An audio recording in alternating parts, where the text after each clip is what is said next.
On This Week in Iowa, who do Democrats have in mind to run against Joni Ernst? Then we're sitting down with Democratic presidential candidate Julian Castro, plus a conversation about immigration reform and what the governor is doing to push lawmakers to support felons voting.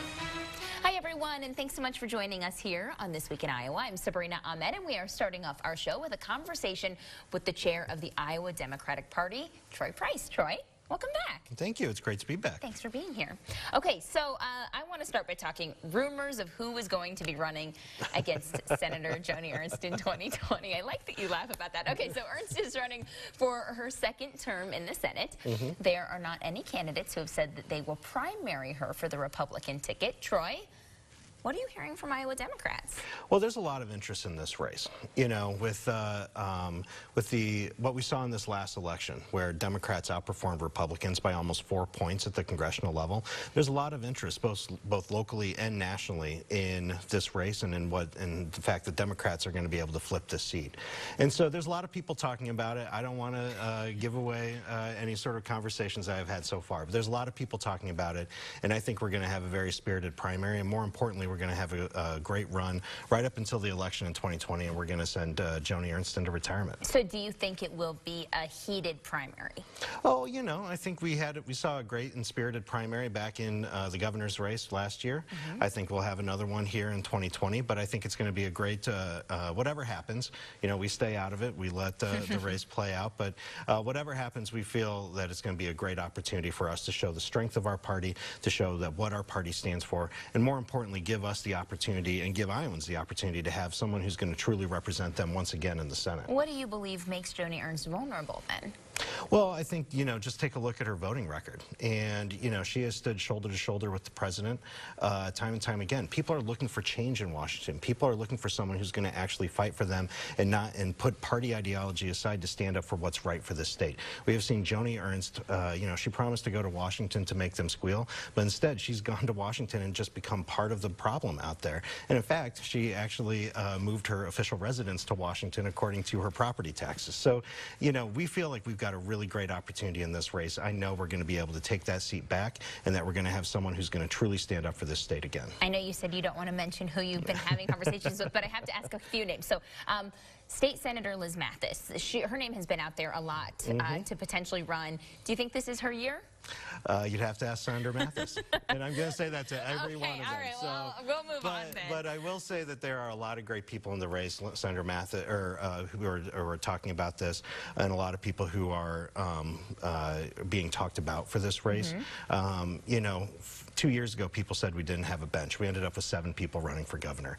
I think that we've got a great bench now. I think we've got a lot of great people out there who are fired up and who want to see, who want to go to Washington and get something done. So I think we're going to have a great race. What would you say would be the #1 quality that would be required of a Democrat to run against Joni Ernst? I think that they need to, whoever ends up running needs to be able to go out there and lay out a strong vision for what they want to see done in Washington. And we've got a lot of people in the party who can do that. So I feel really good about it. I think we're going to have a great race in 2020. And I look forward to being there when we put a Democrat back in the Senate from Iowa in January of 2021. Let's switch gears and talk Iowa caucuses now. I live it every day. So just a couple weeks ago, you were out of town, so we had Pat Reinert on our show with the Iowa Starting Line to kind of describe what these changes were. One of the biggest changes being virtual caucuses. So we're still learning about what that means. Can you tell us a little bit more insight into what these remote caucuses are going to be like? Well, right now, so what we did with the rules that we put out, and if people want to go learn more about them, they can go to iowademocrats.org and check it out. But we, you know, we basically laid out the framework for what is going to govern the caucus process for between now and February of next year. And so we're still working out some of the details of it, but in essence, we're going to give people 6 opportunities to, if they can't participate on caucus night, and we know, listen, we know that this has been one of the criticisms of the caucus process over the years since they were created back in 1972, is that there are some people who can't do it, be there on Monday night at 7 o'clock in February. And so this will give those folks an opportunity. They'll have 1 of 6 opportunities. They have to be a registered Democrat to participate. They have to pre-register with the Iowa Democratic Party to participate. participate. And if they do this, they won't be able to participate in their precinct caucuses. But this will be, you know, give these folks and really kind of break down the barriers and really make sure that these caucuses are truly the most accessible caucuses and successful caucuses that we've ever had. Do you think Republicans need to do something like this too? I mean, I know their primary process is different, but it still requires them to be at one precinct at the time of the primaries. I'd let Chairman Kaufman address that. You know, these are party-run processes, and this has been something that we as a party have been talking about for a long time. And so we feel, you know, like this is going to really give us a great opportunity to make sure that we are getting as many voices heard in our process as we possibly can. And do you believe that we'll maintain our first in the nation status? I feel great about that. You know, we've been working with the DNC. It's already kind of put in the rules already that Iowa will be February 3rd of next year. And so we feel really good about it. We feel like we've been working with our counterparts in New Hampshire to make sure that we are not treading on primary territory, that we are still still living up to the caucuses. And quite frankly, that's one of the things that we wanted to do is while we want to make sure we can give more people an opportunity to participate, we wanted to make sure that we preserved what makes our caucuses great, which is friends and neighbors coming together, having a conversation about the future of our party and the future of our country, and we feel like we've done that. Troy Price, thank you very much for being here. Thank you so much for having me. Short break, everyone. Coming up next, we are talking presidential politics with Julian Castro. Stick with us. From the farm towns to the downtowns to the suburbs, a common feeling lives inside of you and me. And no matter where we go, Central Iowa's in our souls, and it's what keeps us connected to this place. And I love living local. It's the only kind of beer I want to breathe. We are Iowa, and it's everything to me. Think fun. Think memorable. Think parties. Think Nobby's parties. For over 30 years, Nobby's has been your favorite local party source for everything fun. Think parties. Think Nobby's parties. Visit us online at nobbysparties.com. Can the best get even better? Hupy and Abraham has been voted best year after year. Even top media outlets are now voting them best personal injury law firm. The best lawyers don't cost you more. They get you more. I got almost $3 million. $50,000. $75,000. Hupy and Abraham. Voted best, rated best. If you've been injured in an accident, tell them you mean business. Call Hupy and Abraham, 800-800-5678, and get their win or it's free guarantee. Show me romantic comedies. The new Extreme Voice Remote. Personalized TiVo-powered TV on every screen. Faster speeds up to 1 gig and reliable Wi-Fi room-to-room. Get an Extreme deal today. Extreme Internet, TV, and phone packages start at $34.98 a month for 1 year when you switch. Plus, no contract required.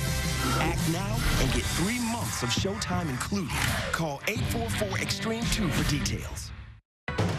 From the capital city, you're watching This Week in Iowa with Sabrina Ahmed, getting to the heart of what's happening in Iowa politics.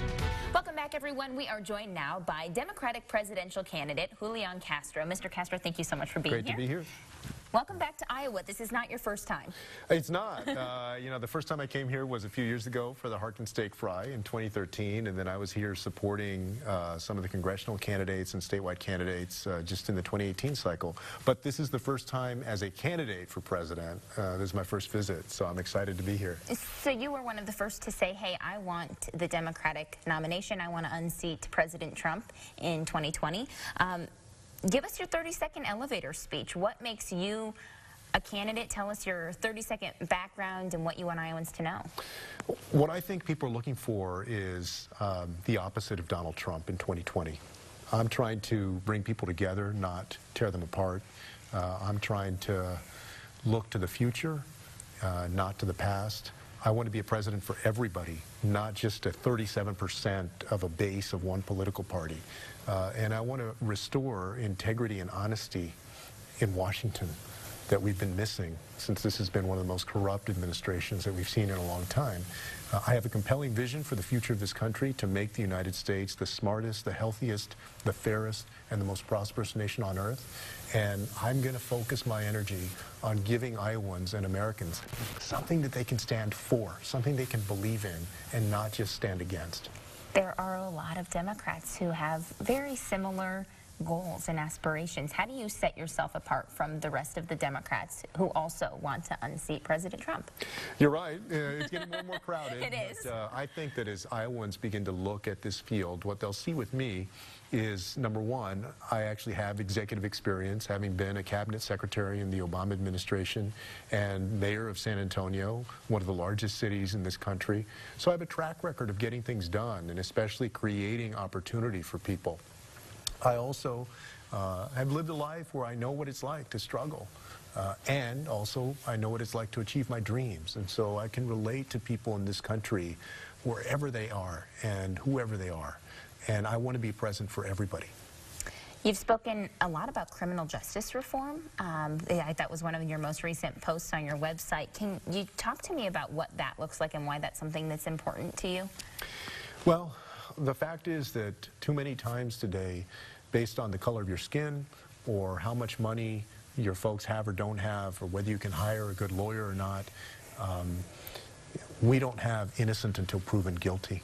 People are treated differently in our justice system. I think that we need to reform everything from the ability of somebody to get good defense counsel, to reforming our cash bail system, to making sure that police departments across the country are well trained and also have the ability to treat everybody the same, no matter who they are, the color of their skin, their background, whether you're in an urban area or a rural area. Everybody should be treated the same with our justice system. I have kind of a lightning round of questions that I'd like to ask you so Iowans can really get to know your point of view on a multitude of issues. So give me a quick answer if you can, and then if we have time, then we'll go back and get into them. These are always the dangerous ones. You know, you may have to give me a few more words on some. Okay, well, what's your stance on gun control? We need to do it. I believe in common sense gun reform. Okay, do you believe in Medicare for all? I do. What is your position on climate change? The first thing I would do on my first day in office is sign an executive order to recommit the United States to the Paris Climate Accord. I believe that we can pursue a Green New Deal, that we don't have to choose between protecting our planet and creating more jobs. We can do both of those things. How do you feel about free trade? Well, I believe that the American worker and American companies should always be our top concern. But I also recognize, especially as somebody from Texas and like Iowans do too, that we live in an economy that's global. And I want America to be the strongest, most dominant competitor in that global economy. You know, I think that President Trump has been very erratic in how he's handled this trade war with China. The soybean farmers here in Iowa are feeling the effects of that. I want to be more thoughtful about it. Immigration reform.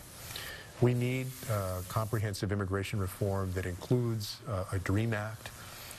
This president wants us to believe that we have to choose between a secure border and being compassionate and humane to the people who are already here or who are seeking asylum. I don't believe that. We can both have a secure border and also be compassionate and humane. Pro-life or pro-choice? Pro-choice. Okay, what is the #1 thing that you want Iowans to know about you? Well, that if I'm president, I want to work each and every day in a positive way for them.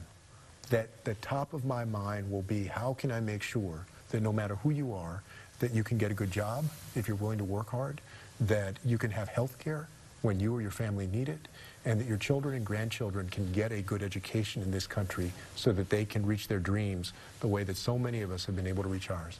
Julian Castro, thank you so much for being here. Thanks for having me. We appreciate it a lot. We'll take a short break, everyone. We'll be right back. For Local 5, most accurate isn't just a phrase, it's everything. That southwesterly wind will keep temperatures from falling. Every commute. Travel tracker for today. Our mix changes over to snow. Every school day. It's going to be rough travel conditions. If the kids happen to have school, we're looking at ice in the morning. Yeah, I'm sliding all over the place. Every forecast, accurate, so you can plan your day. Here's what we can expect. Windier, it's going to be colder, and that probably makes it worse. Local 5 weather. We are Iowa's most accurate forecast. There's a pride around here that's been growing with the Congratulations to the Local 5 political team, awarded a regional Emmy for program Medicine in the Making. And congratulations to Local 5's Elias Johnson, awarded a regional Emmy for his work as a video journalist. To view these and other local stories you won't see anywhere else, go to weareiowa.com. From the farm towns to the downtowns to the suburbs, a common feeling lives inside of you and me. And no matter where we go, Central Iowa's in our souls, and it's what keeps us connected to this place. And I love it, living local.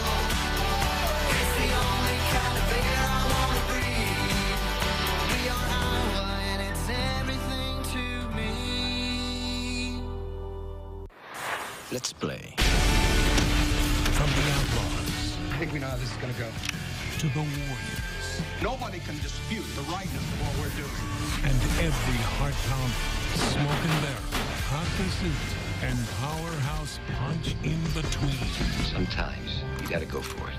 Ante up and kick in like men. Like men! It all is. He ain't seen bad yet.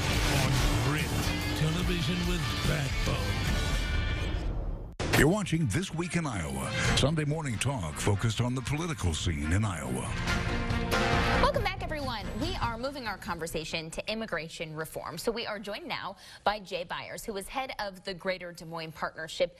Jay, thank you so much for being here. And when we think immigration reform, we don't generally think of the head of the Greater Des Moines Partnership talking about it. But this week, dozens of business and industry leaders in Iowa launched the Iowa Compact on Immigration. Can you explain what this is and how it's the second time that you as a group have attempted to do this? Sure. Well, Sabrina, thank you so much for having me. I appreciate it very much. And as you know, the Greater Des Moines Partnership, we're the regional economic and community development organization serving Central Iowa. 8 counties, 24 affiliate chambers of commerce, more than 6,400 members. And the number one issue we hear from our companies right now is talent. Can we find enough talent? And right now in the state of Iowa, unemployment is about 2.4%, less than 2% here in Central Iowa. So we're constantly looking for solutions in terms of how do we address that talent need. And so a lot of that is skilling up existing talent, but how do we recruit new talent? And a big part of that is international talent. We are a nation of immigrants, we're a state of immigrants, we're a region of immigrants. It's been a very important part of our past and needs to be a very important part of our future. And that's really what the Iowa Compact on Immigration is all about. How do we look at immigration from a holistic standpoint, and how do we modernize a system that, quite frankly, is antiquated, that hasn't been changed since the 1960s, and how do we make a system at the federal level that is much more reflective of the economic needs, not only in Iowa, but across this country. Okay, so why form this group of business leaders, and what is the goal to come out of it? I know immigration reform, but do you want state legislation? Sure. Do you want legislation at a federal level? Do you want the governor to sign an executive order? Do you want the president to do something about it? What do you want to see? Well, there's 6 basic principles of the compact, and number 1 is that this is really a federal issue, and it really it requires federal reform. And so really looking at it from that perspective and, again, modernizing that system. But there's other components of it as well. With the other components of it is what can we do to make a system that strengthens our economy and our workforce? What can we do to make a common sense approach, a bipartisan approach? We also understand that enforcement is a part of that, and border security is part of that, and that needs to be part of the discussion. We support policies that keep families together. And then finally, what can we do as communities to be welcoming communities that can be a place where immigrants want to be? So what does it look like? Are you thinking a path to citizenship? Are you thinking some sort of ability to have workers come from places and then go home? I mean, what does it look like? Sure. So the federal reform, we don't get into all the specifics, but basically right now we have a system that is very antiquated. And that really hasn't been changed since the 1960s. So only right now about 14% of the visas that are issued are based off of economic reasons, whereas a lot of the countries we're competing against, like Canada and Australia, would be closer to 60%. For agricultural workers, it's almost impossible to use the current system. It's very difficult to use it. For high-end H-1B visas, there's not enough of them. for students right now. Very few of the international students that we recruit to come to our colleges and universities are not able to stay. Also, there is no entrepreneur visa, where a lot of the countries we compete against are able to recruit entrepreneurs and have an entrepreneur visa. We don't even have that category. So these are all things that, in terms of where our economy is going, where it needs to go, we need a system that's based on the economic realities of the future, not based on 1960. So you say comprehensive reform, but you mean, yes, those migrant workers who are coming in from Central and South America, who are coming to work on farms, but you also mean these people coming over from all over the world. Right. It's much more of a strategic system. And so we would make the case, if you address future flow and modernize the system, the issues of border security and the issues of undocumented workers immediately get better, because most of the people who are coming here want to work. And if we have a system that's based off of the current economic needs, that it'll be a much more effective system. For an Iowan sitting at home, whether they're for immigration reform, against immigration reform, what is your message to them? Our message is that the main issue, the issues with the immigration system right now, that really neither party is really talking about the core issue of fixing future flow. There's a lot of discussion on border security. There's a lot of discussion on how do you handle the undocumented workers who are currently here. But what do we need to do to fix that core system? What do we need to do to fix future flow? What do we need to do to modernize the system? That should be a common sense approach. That should be a bipartisan approach. And if we come together and fix that, the other issues of immigration automatically get significantly better. Okay, we have about 30 seconds. Tell me what the next steps are for your group. So with the compact, that we wanted to be able to send that message to our federal policy leaders, our congressional delegation, and all the other folks who are doing compacts in their state, that as we're talking about immigration reform, we need to be talking about modernizing the system and talking about the issue of immigration holistically. Jay Byers, thank you very much. We appreciate you being here. Thank you for having me. We'll take a short break. We'll be right back. The rule of three states, things that come in threes are inherently more appealing. We couldn't agree more.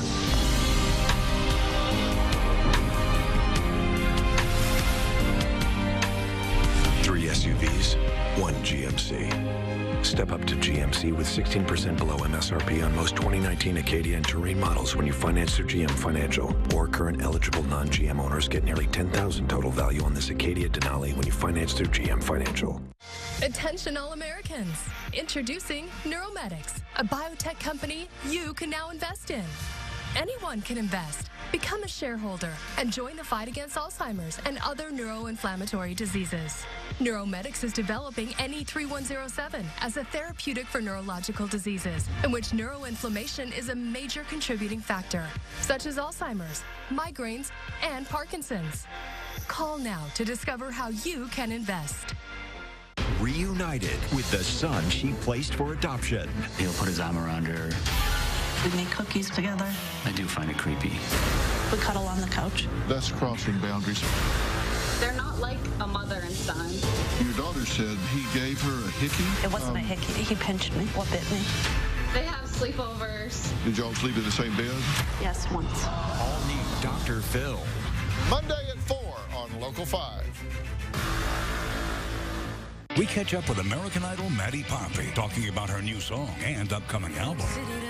I'm still working every day, figure out what's going to make the best combination there. The gravity of her opportunities. I was watching videos of Taylor Swift writing her Reputation album. She was sitting on the same couch that I was sitting on when I was just writing recently. And the advice she's given to the new class of Idol contestants. Have fun with it, because you never know which round is going to be your last. American Idol premieres tonight at 7 on Local 5. Then hear from Maddie at 10.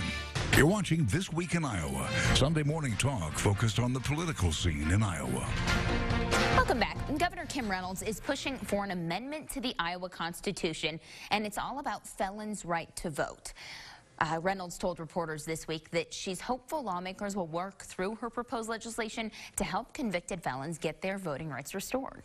I am working it every single day because I believe that it's the right thing to do. I just restored several more rights just this week. I made 2 phone calls to let the individuals know that I had restored their rights, and I can't even begin to describe to you their appreciation for that phone call and what it means to them to really get back their dignity and really become a better citizen in the state of Iowa. Some lawmakers say they're cautious to support the bill because they want to make sure victims' rights aren't violated. Some leaders also want to make sure restitution is paid before a felon can get his or her voting rights back. That language is not in the governor's bill. And it was a room divided at the State House this week as Marsy's law made its way to subcommittee at the state capitol. If passed, this would be the first step to add a constitutional amendment for voters' rights, or victims' rights. It would require the notification of victims and victims' families when the alleged perpetrator is released from jail or prison. Opponents say Iowa Code already does this, and instead the state should focus on adding funding for victims, while others say such a right should be mandated by the Constitution. I want to make sure that those rights are constitutional and that we always have those rights as a victim, because you never know when you can become a victim. They are feel-good laws that make people feel like the legislature is doing something, even though they're not providing any additional protections for victims of violent crime. Iowa is one of only 15 states that does not currently constitutionally protect victims' rights. We'll take another short break. You're watching This Week in Iowa. And now's the time you've been waiting for. The undisputed champs, Tundra and Tacoma. And in this corner, the reigning rulers of the road. Let's get ready for spring. Not bad. Ready for a great deal? Let's do it! So good. Get 0% APR financing on our most popular 2019 Toyota models, like Camry or Highlander. Or get 0% APR for 72 months on Corolla. Ready, set, go. Get your Toyota today. Toyota, let's go places. From the Bravo hit Real Housewives of Dallas. What have y'all learned most about yourself? We're really annoying. We will admit that. Stephanie and Brandy take us on a wild ride. Then seafood lovers spice things up. Plus, our free gas giveaway. Someone's hacked my debit account. I'm sitting here on E. Fills everyone's heart tank. And our Pickler and Van picks. My Dan right here. $9. Monday morning at 9. On Local 5. This station seeks groups that regularly send information about work opportunities to job applicants or that have applicants to refer. If your group would like to receive notification of job vacancies at our station, contact us by U.S. mail, email, or by calling 515-457-9645. Individuals interested in employment in the broadcast industry are encouraged to visit weareiowa.com for a list of current job openings. Nexstar Broadcasting Companies are an equal opportunity employer. I think I love her. I think I love her. I'm gonna have to lock him in his room and poke his eyes out. I think I love her. I think I love her. Are you planning something sexy for us tonight, or have you been welding? On with it. On the ground? It's not on the ground. I brought newspaper. A little yes, a little dress, a mastication. You know what you did. No, I don't, but I'm not sure I care. Thank you so much for joining us here on This Week in Iowa. We want to thank all of our guests for joining us this week and sharing their insights. We are taking a break next week, but we'll be back on the air after that, bringing you more local politics, news, and updates from the State House that you need to know. We hope to see you again, not next Sunday, but the following.